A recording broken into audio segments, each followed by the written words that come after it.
Good evening, all of you. I'm Rabbi J.J. Schacter. Welcome to the next session. And it's really an honor and a privilege for me to be here. I want to thank everybody at YU, at RIETS, who was responsible for putting together this absolutely incredible and extraordinary program. And particular thanks to Rabbi Dov Winston, who has devoted so much time and effort to be able to do this. I don't know if you have my sheets in front of you. I'm going to see if I could share my screen with you. And if I can, then I would like to be able to proceed with the share. So I think I have it here. Okay. Because annotation is disabled, your participants need to upgrade to the latest version of Zoom to share their screen. So Rabbi Winston, is that a good thing or not a good thing? I think we're good. I think everyone can see your screen. So I would say just keep going. Okay, fine. Thank you. So what I would like to do tonight, in anticipation of Shavuos that begins tomorrow, is to focus on the second half of the Luchot, and in particular on issues insofar as they pertain to Ben Adam LaChavero. The first part of the Luchos, as we know, is primarily identified with Ben Adam LaMakom, and the second side with Ben Adam LaChavero. And I'm doing a lot of thinking these days about interpersonal relationships and how central they are for the world in which we live, and how central they are also with regard to the holiday of Shavuos. And I would like to devote our attention in the next half hour or so to this subject. Now, the notion of Kavod HaBriyos is a huge, huge issue. It has recently been the subject of a lot of academic and Torah attention. There are some serious halachic implications with regard to this principle, even insofar as they relate to mitzvos, and to the extent to which they can possibly even overweigh mitzvos. But I want to focus specifically on the human dimension of Kavod HaBriyos, not the halachic dimension, the human dimension. And I'd like to take my point of departure, one of the Sichos Musar of Reb Chaim Shmulevitz. You see here in the middle of the first page, Reb Chaim Shmulevitz, who was a Rosh Yeshiva, the Mir Yeshiva in Yerushalayim, delivered Sichos Musar in the yeshiva in the Mir, in the 60s and 70s, late 60s into the 70s, through the 70s, and 3 years were printed up. And this is Sichas Musar from 1972. It's called Kavod HaBriyos, and this to me is the point of departure. So I'd like to work off of this, work through this, work back through the sources, and hopefully leave you with something to think about as we think about so many things on Shavuos or before Shavuos. The Meiri says in Brachos, in source number 1, on the right side of page 1, Kavod HaBriyos chaviv ad ma'od, ein lecha mida chaviva mimena. So that's quite a statement, and I choose it. I don't know how really seriously he meant it, how literally he meant it, but even if he didn't mean it literally, he meant it hyperbolically, and that's also something significant. That Kavod HaBriyos are chaviv ad ma'od, they're very special, they're very beloved, they're very precious. Ein lecha mida chaviva mimena, there's nothing more beloved and more precious than that.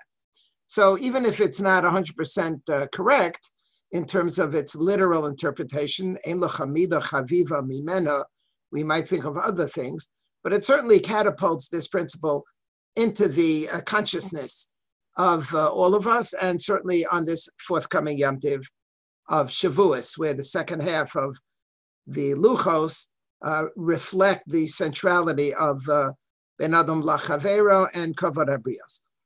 Now I want to move incrementally from what might be considered to be less of a significant application, moving more and more and more to what is a more significant application.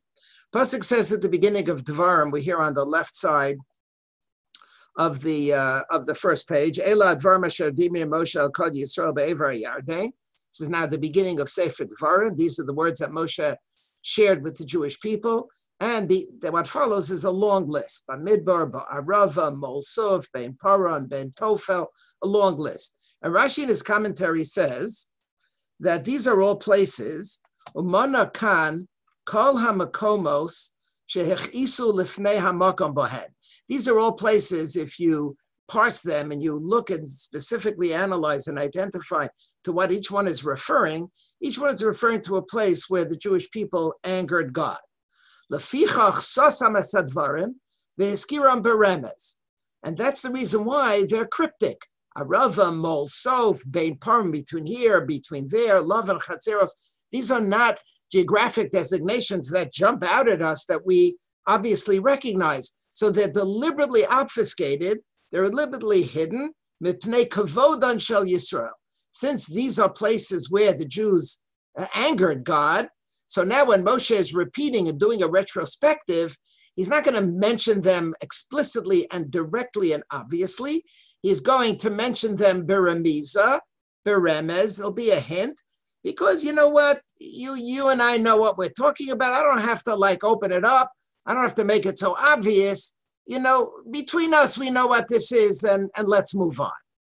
Says Rab Chaim, he quotes this pasuk and he quotes this Rashi. Moshe Rabbeinu Yamim Sfurim Lifnei Mosa. Moshe Rabbeinu, a few days shortly before he died, when he comes to rebuke the Jewish people for all of the sins, and among these sins are significant sins. Among the sins alluded to in this verse, in the first verse in Sefer Dvarim, are Baichege Averis, Ubeneim Chet HaMaraglim, and also Chet HaEgel. These are sins that have massive implications, huge difference. So we're not talking about a sin like a little, like a side little indiscretion. We're talking a gezunta avera, not one but two, and yet, afal pi kain nizhar shelo lefaret hasachaton beferish. Moshe Rabbeinu wanted to be careful.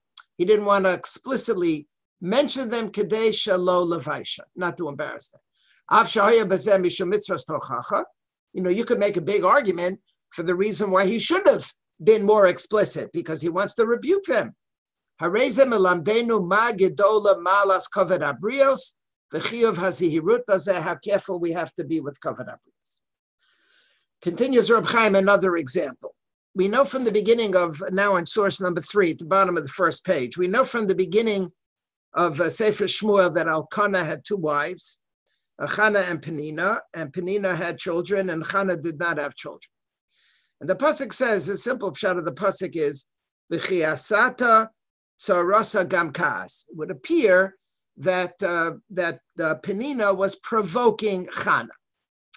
She was provoking Chana. She was saying things that were not appropriate. You can only begin to imagine what Chana feels about herself, and in particular, in contrast to Penina, and Penina somehow making life difficult for her.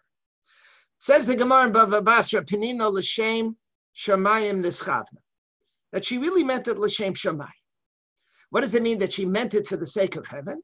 She meant it for the sake of heaven so she could motivate Chana to daven even harder to have children. That she made her feel even worse, not because chas v'shalom she wanted to lord it over her and to make her feel terrible, but she did it only to be able to have Chana even more want to pray, even greater, even deeper want to pray. Azazak the Gemara in Bava Basra. Says Reb Chaim at the top of the next page. There's a Maimer Chazal that says something really horrific about Penina. She lost all of her children. Mesu kol baneha. She lost her children. In fact, Reb Chaim, if she did it l'shem shamayim, if she provoked Chana only because she wanted to benefit Chana, so why does she have such a terrible end? And he says something powerful. And if this was all the takeaway from tonight is, this alone would be worth it. V'chol kach lama. Why was this so terrible? Reb Chaim, I had the privilege of learning in the Mir in Yerushalayim in the late 60s. And I used to hear Reb Chaim every week. Reb Chaim had an exquisite neshama, besides being a massive powerhouse of a Talmud Chacham. He had a sensitivity to him. Listen to Reb Chaim Shmulevitz. What was so bad about what Penina did? Ki hapogea bechaveiro. If somebody hurts somebody else, listen to this. Yihiyu machshavos asher yihiyu. Whatever your reason is, whatever your consideration is, whatever you have in mind, whatever is motivating you. If you hurt your friend, you say something that makes your friend feel bad, harehu kemachnes yodo lesoch tanur eish. You've put your hand into the fire. You can have all the beautiful kavanas in the world. You have a baby who's a year old, and your baby is next to the stove, and the baby's ready to put her hand into the fire. So you pull your hand into the fire and pull out the baby. I understand, of course you did it, because you had a good intention. You wanted to rative your kid. But you stuck your hand in the fire, it's going to burn. Whatever your cheshbon was, it doesn't matter. You hurt somebody, your hand is in the fire. I did it l'shem shamayim. Doesn't matter why you did it. You stuck your hand into fire. V'hareu kemachnis yado letoch tanur eish. Ve'ena kavana hatov yacholo l'shanos bazeh ma'uma. No good cheshbonis, no kavanas are going to matter. Hasakana sheba avera ben adam lachavero, he kemetzios tivis. It's natural. Mamish kishem sha'ei sorefes b'derech hatar. It's really an extraordinary notion. You hurt somebody, you just stuck your hand into the furnace. That's all. That's what it is. And there are implications. And you have to be careful. Let's move on to another example. The Gemara says in Brachas, I'm just going to summarize in source number 4. There was this whole debate between Rabbi Gamliel and Rabbi Yoshua about a specific halachic issue. And the Gemara goes ahead to say that Rabbi Gamliel mistreated Rabbi Yoshua, did not treat Rabbi Yoshua with great respect, so much so that the rabbis were so perturbed by this that they felt that they had to depose Rabbi Gamliel. Vi pastis, the Rabbi Gamliel, who hurt Rabbi Yeshua to such an extent, vi pastis, that he should continue to be the chief rabbi. So it's time to move him on, and we have to put somebody else. Says the Gemara, who are we going to do? Who are we going to put in? Tav and Avre, we have to remove him. Man nokimle, so who are we going to appoint? Says the Gemara, underlined, middle of, towards the top of page 2, text number 4, Nukme Rabbi Yoshua, Baal Maisahu. But you're going to appoint Rabbi Yoshua. He's the Baldover. It's gonna make Rabbi Gamliel feel bad. I mean, he's the exact reason why we're removing Rabbi Gamliel. So if you put him up, then the contrast, the in-your-faceness of this appointment will be hurtful to Rabbi Gamliel. Says the Meiri on this pasuk and on this Gemara in Brachas. He says that the reason why we do it is because we don't want to embarrass Rabbi Gamliel. V'chein motzinu b'machlokes shel Korach. The Meiri says the same rationale applies to the debate, to the machlokes that Korach had with Moshe Rabbeinu. What does the Torah say? Who is the one who should demonstrate that Korach made a mistake? Emor el Elazar ben Aharon v'yarem esamachtos. Vosepes Elazar ben Aaron should have told Aaron. Aaron should have been the one to lift up the pans and to demonstrate that God favored him and his brother Moshe and not Korach. Vosepes Elazar ben Aaron. Zokta Meiri v'lo ratza HaKadosh Baruch Hu lomer ken la'Aaron atzmo k'dei lelamed derech eretz bekach. Elaborim lahem acher gadol v'hagun b'chol davar u'memanin oso. Somebody else does it, not the person who's the baldavar. Would have been too painful for Korach if Aaron would have been the one to hold it up in front of him. Would have been too painful. Reb Chaim says something incredible. He says, I don't understand. He quotes the Gemara. V'hadvarim mafliyim, a little further down on the right side of page 2. This is wondrous. Bishlama Rabbi Gamliel, I understand. I understand the case of Rabbi Gamliel. You don't appoint Rabbi Yoshua because Rabbi Gamliel is fort given a Vailiyit, fort given a fine Talmud Chacham, fort given a Manig Yisrael. So he deserves our respect. All right, he did something wrong, but he deserves our respect. And to appoint Rabbi Yoshua would have been a pesashtikala over the top. It would have been too much. But Korach, I have to worry about Korach's feelings? Korach have to care about? Avol elu masayim v'chamishim ish makrivi aktores hachatoim ben avshosam. They were hilarious, these chevra. They were pointing out, they were challenging the authority of Moshe and Aaron. Terrible people. And Hashem said they have to burn them and they're going to be swallowed up. All kinds of things. We're not talking here about Vaila, Feina, Tyra mention. Korach yet I have to worry about? Nebuch, Korach. We might hurt their feelings. So I'm not going to ask Aaron. I'm going to ask the son of Aaron. So he says Reb Chaim, that it applies even in the case of Korach. Afilu elu, shehayu b'nei maves, v'noadim el Hashem, ein kavodam hefker. Yes, they're going to be punished, but they don't get punished a smidgen, a dropala more, because we still need to treat them with whatever respect we can. What happens to them is not my cheshbon, but to add on to it, to pour more fuel into the fire of the punishment, even Korach, I have to be sensitive to, and I have to care about. Let's move on. Another example, a similar kind of an example. We are familiar, I would say many of us, most of us are familiar with the famous Talmudic passage of Maseches Gittin that is relevant to the destruction of the Beis HaMikdash.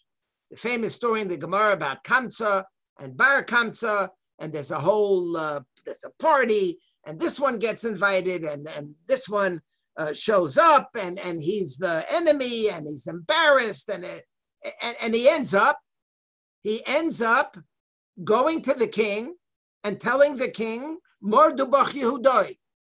He snitches to the king, and he tells the king that the Jews are rebelling against you, and it results in the destruction of the second Beis HaMikdash. This one man was responsible for the destruction of the second Beis HaMikdash. He was embarrassed, he was humiliated at the meal, and he got so distraught and so upset, no less than precipitate, no less than the destruction of the Beis HaMikdash. Concludes the Gemara. After presenting this entire story, Bo ure'ei kama kocha shel busha. Wow, you embarrassed somebody. You embarrassed somebody. Wow, look at the implications. Shaharei siyeya HaKadosh Baruch Hu es Bar Kamsa, because God allowed Bar Kamsa to do this. The hecheriv es beso, the saraf es hechon. Nebuch, Bar Kamsa was offended. The Beis HaMikdash was destroyed. Bar Kamsa was offended. Says Reb Chaim that the principle of Kavod HaBriyos doesn't only apply to great people and doesn't even apply to a group of people. Even in the case of Korach, it was a group of people. Hine busha zu, eina busha shel Klal Yisrael. We're not talking here about a group of people who were embarrassed in this story that I just summarized for you. La busha shel Yachid shel Bar Kamsa. One guy, one Yidala gets embarrassed. Shemishum boshto lo nimna milihiyos rodef al kol Yisrael. And who are we talking about? Because of his embarrassment, he did not stop at ending up being a pursuer, a rodef, destroying the Jewish temple, destroying the Jewish state. Terrible. Af boshto shel adam mushches zeh, this low life, this mushches, this despicable person. Bokas rekiem, it pierces the heavens. Vehihi, shehechrivas beis hamikdash v'sarfas ha'ich. The power, and it really is extraordinary. It's extraordinary, the power of humanness, the power of relationships, the power of respect, and the danger of disrespect, the incredible danger of disrespect. You think they had every reason to disrespect Korach, every reason to disrespect Korach. No, I have to worry about Korach.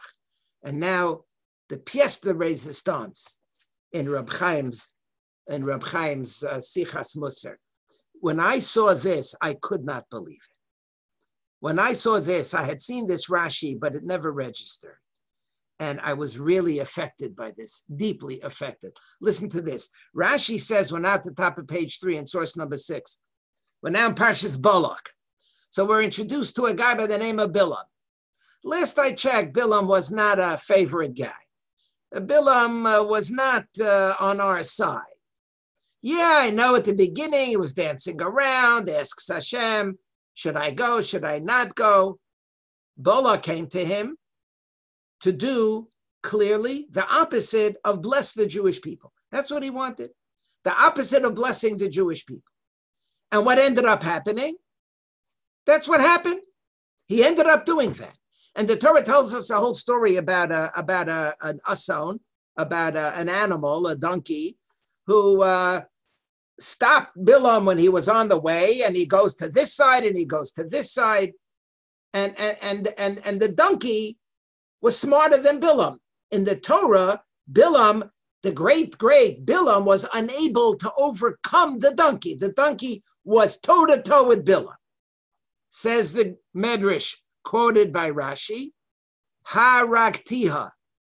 After this whole event, let's look at the Medrash first. The Medrash is on the left-hand side, the Medrash Rabbah. This is the Medrash that Rashi is basing himself on. Rashi says, the Medrash says as follows. The Medrash says, Chas HaKadosh Baruch Hu al Kavodo shel oso Rasha. That after this whole event, God killed the donkey. Why did God kill the donkey? Was Vilman Nebuch from the donkey? The donkey was a good guy. The donkey was able to parry and overcome Bilam. What do you want from the donkey? Listen to a Medrash. Listen to a Medrash. Chas HaKadosh Baruch Hu al Kavodo shel oso Rasha. Kadosh Baruch Hu cares about. How does he translate it here in English? That God has consideration for the dignity of that villain. Chas HaKadosh Baruch Hu al Kavodo shel oso Rasha, shelo yomru zu haisa shesilka es Bilam. You know what's going to happen? If the donkey is alive, the donkey's going to walk around, and when anybody ever sees the donkey, they're going to go like this. They're going to say, hey, you see that donkey? That donkey bested Bilam. That donkey is smarter than Bilam. You thought Bilam was a prophet, and Bilam was so famous, and Bilam had such powers. The donkey is better than Bilam, and you know what's going to happen? Nebuch, Bilam, he's going to feel bad. Nebuch, Bilam's going to be embarrassed. The donkey is better than he. So what does HaKadosh Baruch Hu do? Zok the Heilige Medrash. He kills the donkey. He rubs out the donkey. So nobody should ever be able to point to the donkey and say the donkey is better than Bilam because I don't want to embarrass Bilam. Zok the Medrash. Look at Rashi. It's quoted by Rashi in Chumash. In Bamidbar, Perek Chav Beis, Pasuk Lamed Gimel. Ha-Ragtiha. This is the animal. I have killed it. I have killed it. Shelo Yomru. So people should not say, Zuhi shesilka Bilam betochachta. This is the animal that silenced Bilam by its, the animal's rebuke. V'lo yachol lahashiv, and he had no answer. The animal was much smarter than he was. Shechas hamakom al kavod ha-Beriyot. Because God cares about. God is concerned about human dignity. God is concerned about human dignity. So God takes away the donkey so that Bilam should not be embarrassed. Reb Chaim goes to town here on this. Reb Chaim just can't believe this. We have to read this inside.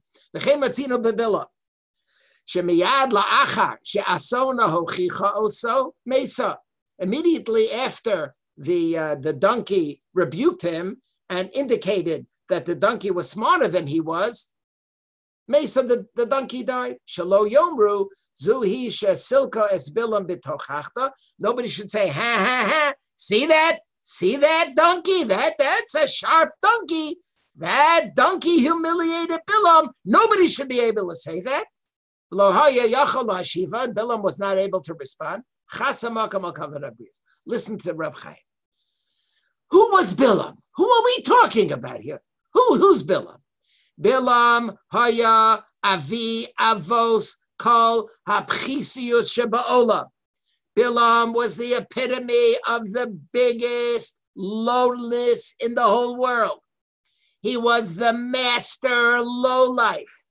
He was a menuvel. He was a mushchis. He was a chalaria. He was an eisvarf. He was horrible. What did he want to do, Bilam? He wanted to do the opposite of bless us. It doesn't get worse than him. He's the avia race of disgustingness. And yet, afal pk, nichshash lepigia bekvoidoi, because we're worried. Oy, Nebuch, I'm going to embarrass him. Hemis HaKadosh Baruch Hu esas. Says Reb Chaim, look at it the other way. Amazing. V'afal pi she'ilu haisa ha'ason chaya. Let's say the donkey was still alive. Hayakan Kiddush Hashem. Would have been a Kiddush Hashem. Kol roa osa haya omer. The donkey walks around. Everybody looks at the donkey and says, Zu shepasach Hashem espia. You see what happens when you want to curse the Jewish people? A donkey is better than you. They should have taken this donkey, Reb Chaim, put him on the road, go to every city, make him the guest of honor at every dinner, give him after yoina. This is what happens. This is what happens. When you want to mess with the Jews, a donkey is better than you. We could have scored huge with this donkey. Huge. Kiddush Hashem. Kiddush Hashem. Says Reb Chaim. No, I'm sorry. I'm really sorry. Mikol makom. Kivin sheyesh bahashirusa b'chayim. Had this donkey remained alive, there would have been a pegia Kallah, a pesashtikala unrearinish, a little bit of an embarrassment, a little bit of like a discomfort. Bepochus shebepchusim zeh, with this lowlife, the lowlife would have had epis discomfort had the donkey been alive.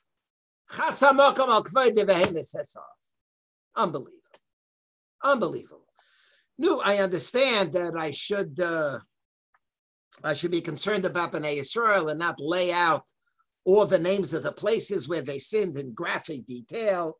I understand that Rabbi Gamliel, I shouldn't appoint Rabbi Yoshua to take over for Rabbi Gamliel because it's a shtikala embarrassing.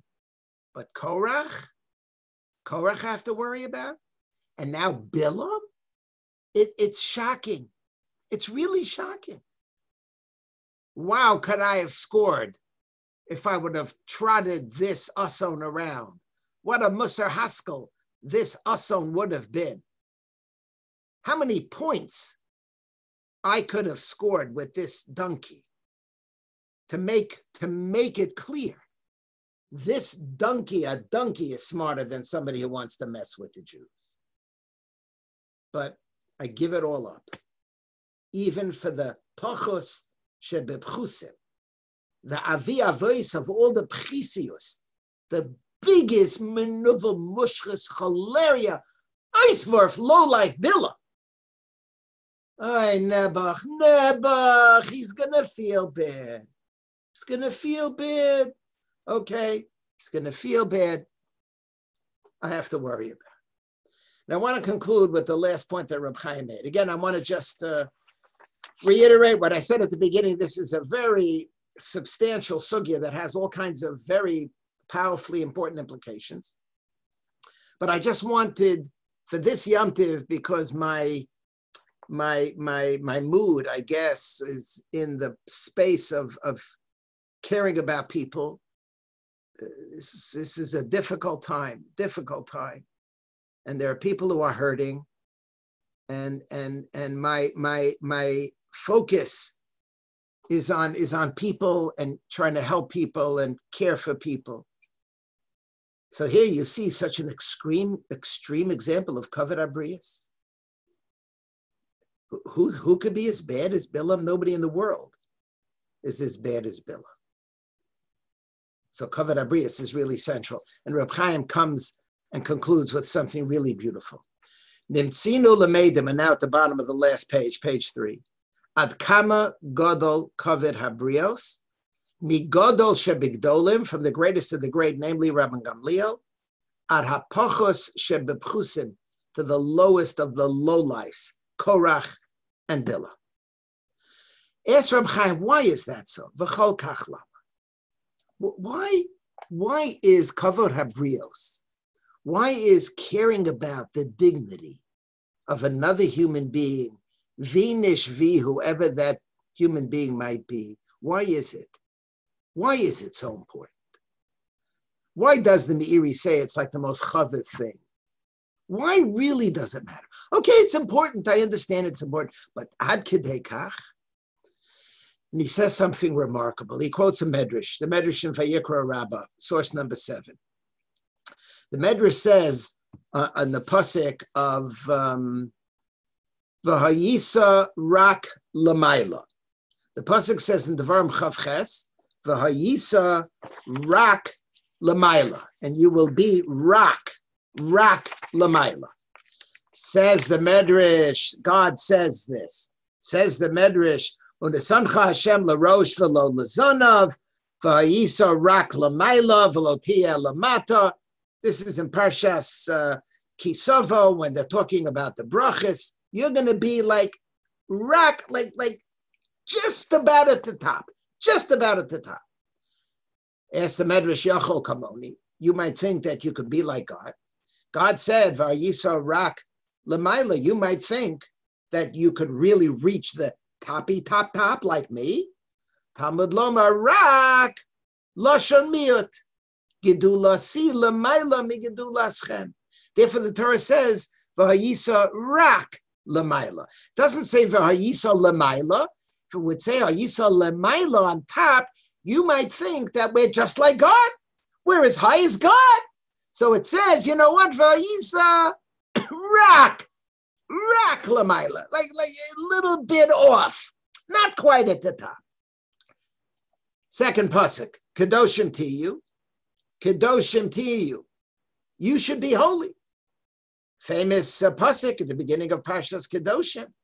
Yachol kamoni. So God says, you might think that you're holy like me. Talmud lomar ki kadosh ani. I'm the one who's really ultimately holy. Kedushasi l'mayla mi kedushascha. So we have a rak and we have a ki kadosh ani. Asks Reb Chaim, what's the havamina? What are we talking about here? You might think that you're as high as God. Therefore, the pasuk has to say, no, add a word, lafuke. It's really only rak l'mayla. Kedoshim tiyu. You might think there's a havamina. You might think that you're holy like me. So the pasuk says, no, I, God, am ultimately the one who is the holiest. V'hinei, havamina kazos, says Reb Chaim Shmulevitz, shel yachol kamoni, maflia osan. What do you mean, yachol? What, you would have thought?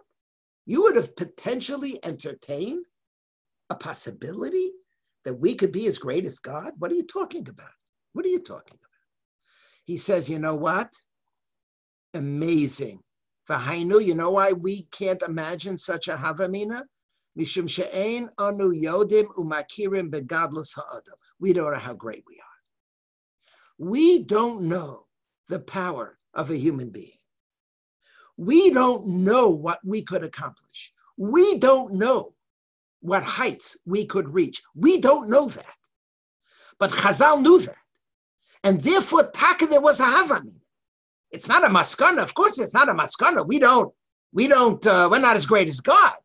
But I can understand why for a half a second you would have entertained such a possibility, because human beings are amazing.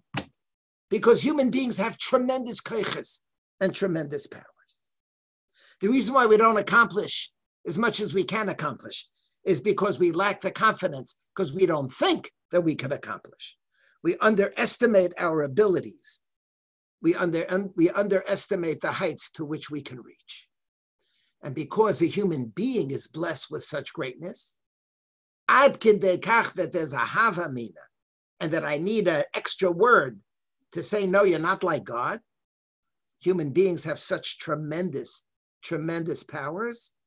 That's why we care about Kavod ha-Beriyot.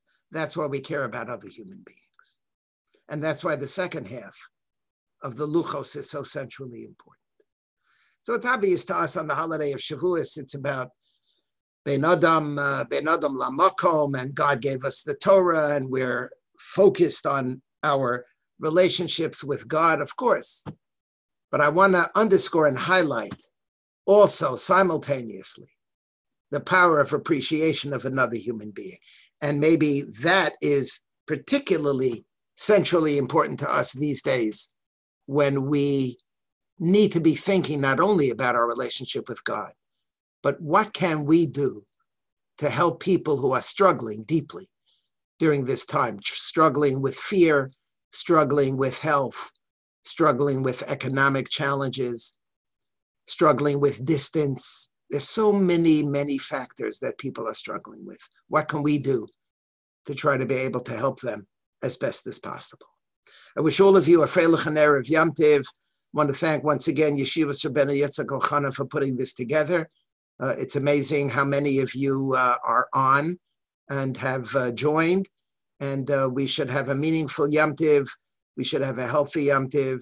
And we should be able, as soon as possible, to be reunited with our communities and with our families, and to enjoy the understanding of humanity, the understanding of Jewish community as best as we possibly can. A Freilich and Erev Yom Tov and a good Yom Tov.